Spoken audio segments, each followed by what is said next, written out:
And just for the, I mean, screenwriting is a very long process, isn't it? It can be a very lonely process, especially obviously if you're in lockdown, everyone's lonely, but just in kind of normal life. And what do you recommend to writers to kind of stay motivated? Do you have any tips on that?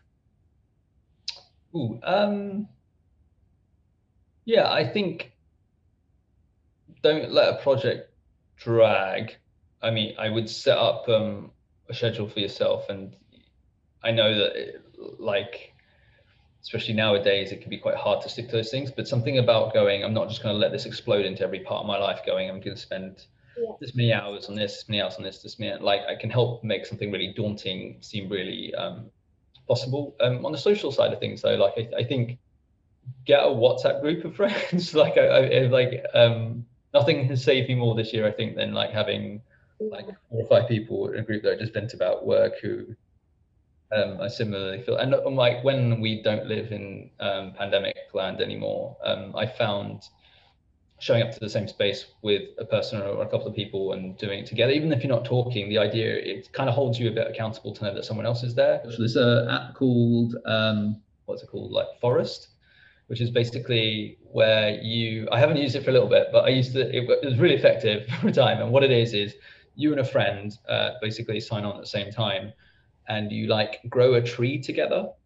And if one of you uses your phone in that time, it kills the tree.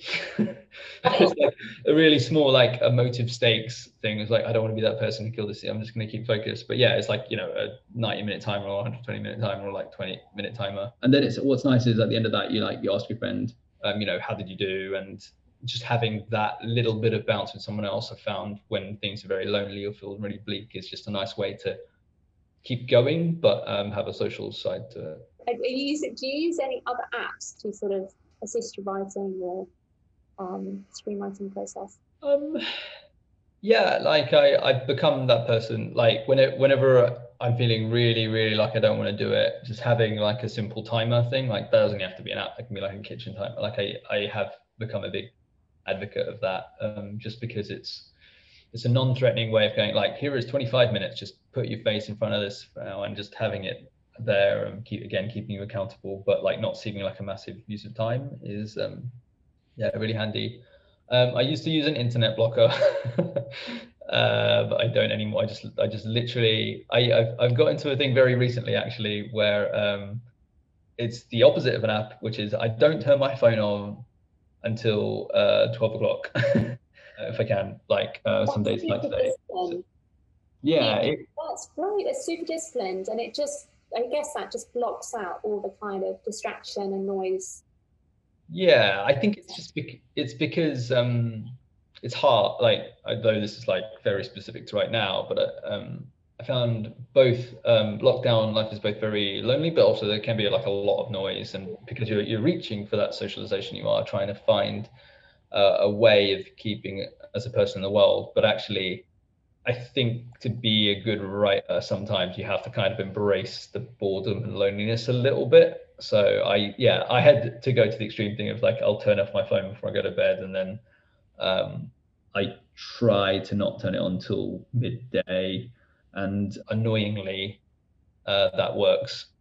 Like I wish it didn't, but it does. And I just found that I get a good, at least a good couple of hours done in the morning. And this is really more for like our emerging writers who are listening to this, but so getting feedback on your script, you know, especially when you're kind of young, not necessarily young by age, but like a new emerging writer, it can be quite hard to sort of filter that feedback and know how to navigate that, especially when you're in either a first job or you're looking to break through. Could you give our listeners any advice on how to handle feedback and when to sort of stick to your guns and how to kind of navigate that? Yeah, that can be really political, because especially in television, because you know you are literally being hired to do it, and there'll always be divergent opinions. I think the trick is to listen to everything but not action everything. Yeah. So I think it's that thing of people, I don't mean to ignore people, it's just that thing of, if these are the people you're working with and might be for a couple of years, then you need to be able to accept that they're gonna have an opinion of the work that maybe you won't share, but that comes from them trying to grasp it.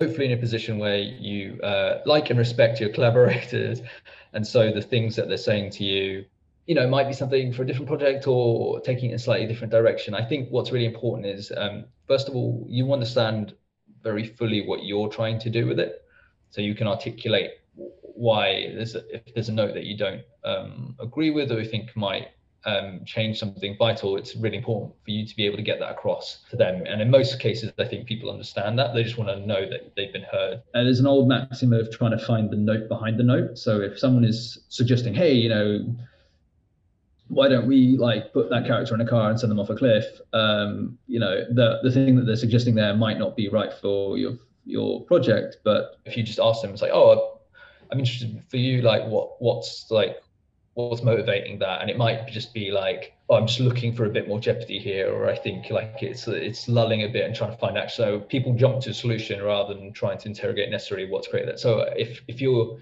in doubt about something, I think pushing for clarity is always worthwhile, and you shouldn't be scared of doing that, because the thing you'll regret most is taking a note you don't agree with, making it happen for the sake of it, and then finding you hate it. But like on the flip of that, also, I think I have found it very useful. I had a funny thing when I was working on my last play, where I would go in a notes meeting, disagree with absolutely everything the dramaturg was telling me, and then the day later I'd be like, oh yeah, you're absolutely right.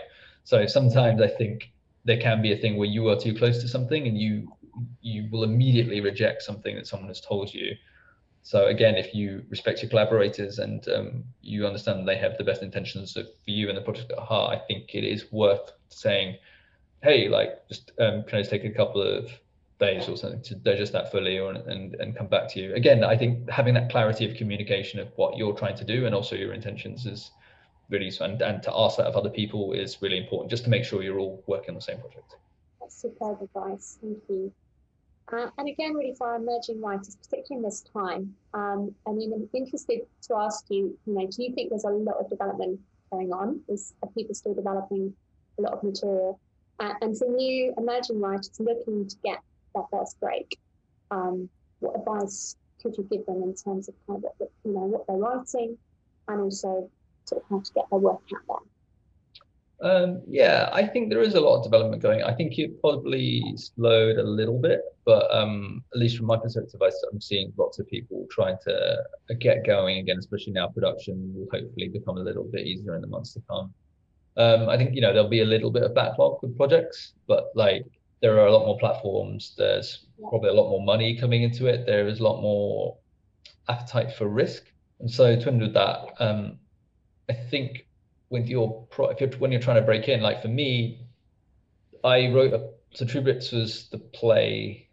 It was like a one person play that I wrote to be the cheapest thing I could possibly write, and if I needed to, I could like learn to act and do it myself. Like I had no money, but the thing I told myself was, how do I make this the fullest distillation of the things that I care about and, you know, what I see as my style as a writer. So it wasn't, you know, it was a very clear calling card, as much as I don't love that phrase, of who I am as a writer, and as a person, and that kind of did everything for me. It opened lots of doors, because I think it's easier to put your heart into something like that, and for me, like I find it really difficult to sort of like go through the motions of a project. I need to really know what it is. Again, as I said earlier, what compels me about it, what's keeping me in it. I think the idea is, a lot of people get into the head of like, oh, if only I could structure something perfectly, then that'll be it. Or I need to be able to write a very competent cop show or something like that. And that'll be the way I get in it. But actually, you know, I was a reader at theaters. I've read lots of scripts. And the thing that I think is always compelling to a reader is something that maybe isn't necessarily quite there craft-wise, but has a fascinating point of view, has an undeniably compelling central character, is something maybe familiar done in an unfamiliar way. Basically dig into, like, really let yourself be the person that you are in it. Like, don't try and be something you're not, because you'll just hate it and you won't actually you won't find the fullness of your voice.